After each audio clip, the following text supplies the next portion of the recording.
If you find yourself needing to call in sick due to digestive issues or other ailments, it's important to communicate professionally without sharing embarrassing details.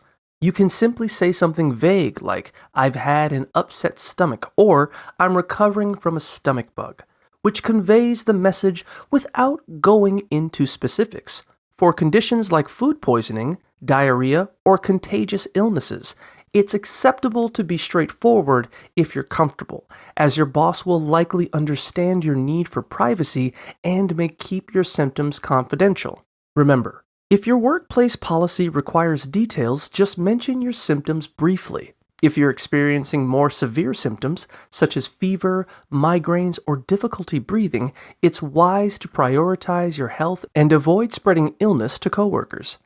Taking a day off not only provides you with the necessary time to recover, but also helps keep your workplace safe.